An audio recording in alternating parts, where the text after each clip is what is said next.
Gary, a wintry scene behind you at Emerald Headingley. Is there an element of doubt for Friday's game against Catalans? There is, unfortunately, yes. Not quite summer rugby, is it? Yes, this was always going to be the first game back at Emerald Headingley for this season, but it is in doubt because of the heavy deluge of snow and all the problems that's created.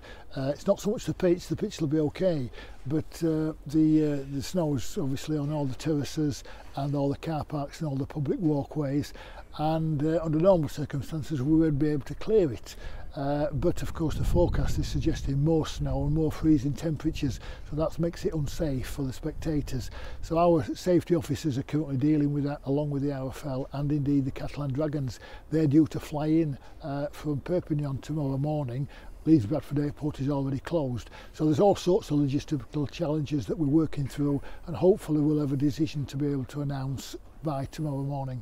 And if the game had to be called off, it's not a decision that's ever taken lightly. No, I can't remember the last time a game was cancelled because of the weather here at Emerald Headingley. As I said, we've got the undersoil heating at great expense. The pitch is in perfect condition, but it's of course much more significant than just the pitch. It's all the spectator areas, and that's inevitably a problem for us, and indeed quite a few others, I would imagine, this weekend as well. And just away from this weekend's action, we've announced that Keith Galloway's retired from Elite Rugby League.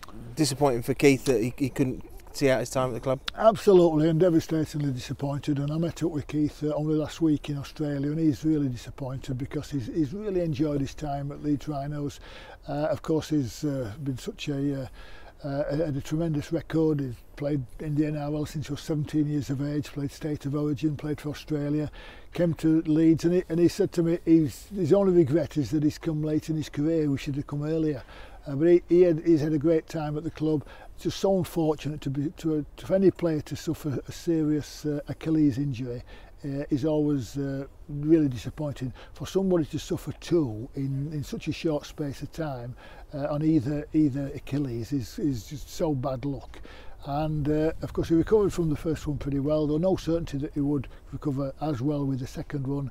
There are family reasons as well. That's his family's in Australia, young family, and so you know, Keith leaves with our best wishes, and we wish him well. And despite those injuries, he's been a key part of the club for the last 3 years. He's been an ultimate professional.